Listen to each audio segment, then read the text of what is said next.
Simmer down, okay? We all have arguments, but if you're gonna fight, just do it inside. Keep it in the family, okay?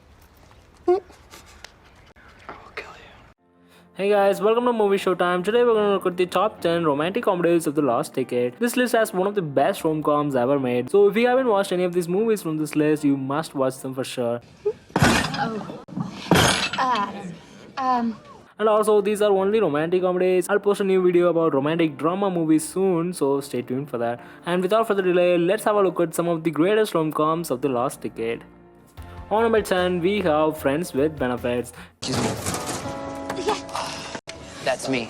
Which one, the blue or the yellow? No, the makeshift sign made out of lipstick. That's me.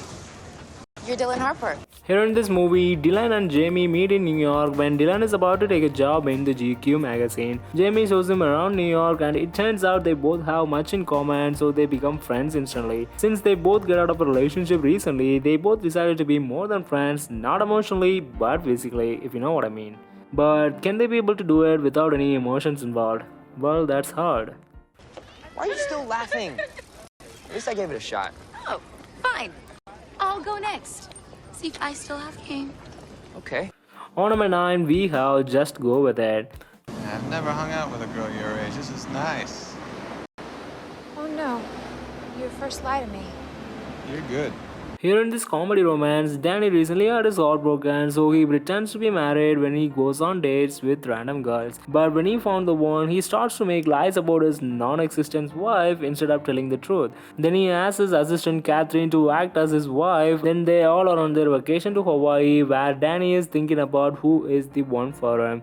Can the fake be real or just fake? I'll see you in a minute, okay? I love you.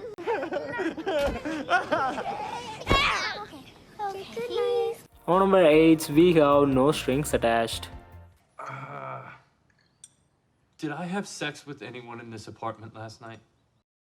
No, you didn't. No, sorry. You didn't.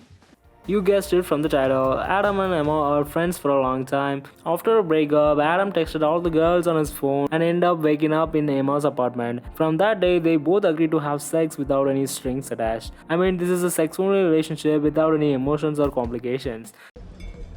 How long have you two been together? Oh, we're not. We're sex friends. Yeah. Yes, we are. They both thought that's a good idea, but what if they see their relationship as more than just sex? Can they be able to do this thing without ever falling in love? Red, red wine. Sunday, Bloody Sunday? Adam, did you make me a period mix? On number 7, we have What If.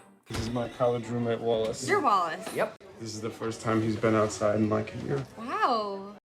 Yeah, you do look pale.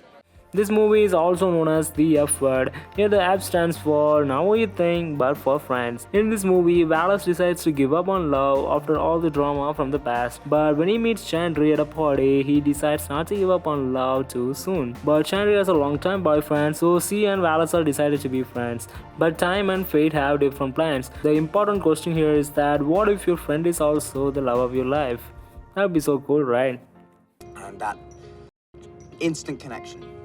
You know, if you're lucky, it happens once in a lifetime.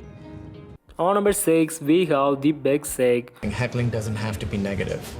So if I yelled out like, "You're amazing in bed," that'd be a heckle? Yeah, it would be an accurate heckle. This movie is based on a real life story. Kumail is a Pakistani who meets Emily on one of his comedy shows. Then they start dating and their relationship is going well. On the other hand, Kumail's traditionally Pakistani parents are searching for a girl for Kumail for an arranged marriage. Kumail starts to worry about what will his parents think of Emily. After that, things get harder for them, but what will they do? Will they love enough to overcome all the obstacles? You've never talked to people about 9/11? No, what's your stance? What's my stance on 9/11? On number 5, we have To All the Boys I've Loved Before. How about this? You can put your hand in my back pocket. Hand in your back pocket? Mhm. What the hell is that? 16 candles. In this Netflix original, Laura Jean wrote 5 letters to all her crushes over time but never sent those letters to them until one day the letters arrived, and one of them is Peter, but Laura kisses him to cover up the letter for Joss, who is the boyfriend of her sister. Then Laura and Peter decides to pretend to be in a relationship because Peter has other problems with his ex-girlfriend, but can they be able to pretend without falling? And also it has 2 more parts which add up more fun to it.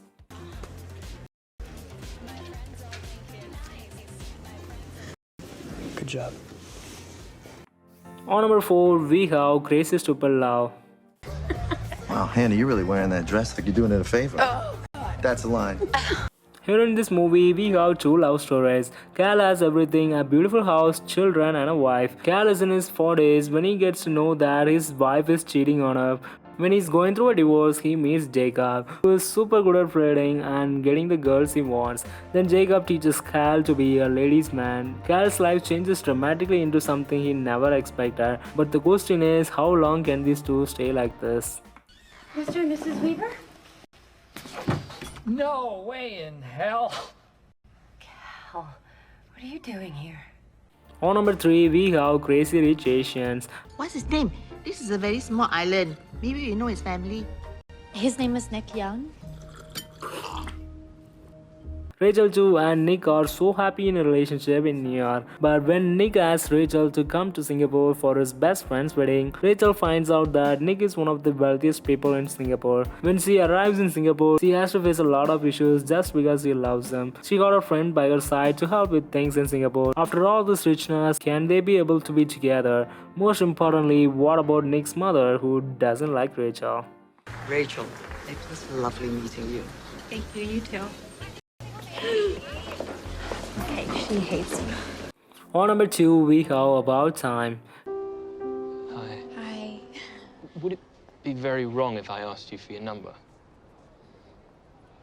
No.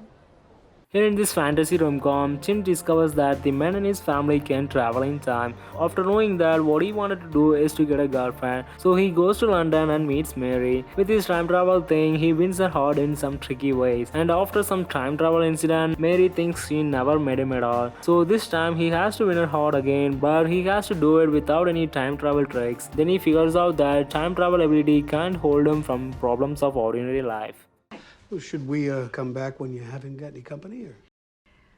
Oh, well, that would be quite difficult because Tim actually lives here. Number 1 on our list is Love Rose. He invited me to the school dance. What did you say? No, obviously. I'm going with you. Alex Stewart and Rosie Dunay are best friends since they are 5 years old. Then Alex moves to Boston and Rosie stays in London. They make bad decisions throughout time and being in love with the wrong people and keep missing each other. Now the questions here are, can their friendship survive miles and years? And will they be able to gamble everything in the name of true love? Just go and watch this movie, guys. I promise you'll love it. And you're in denial. You're projecting. Okay, can we just stop the psychobabble here and just talk like English people, please? Fine. That's it for today, guys. If you haven't watched any movies from this list, you are missing out on one of the best rom-coms out there. So add these movies to your watch list or watch them now. And also, Christmas is coming, so is the list of holiday romance movies. Stay tuned for that. Also, subscribe to this channel if you haven't already. See you guys in the next video. Peace.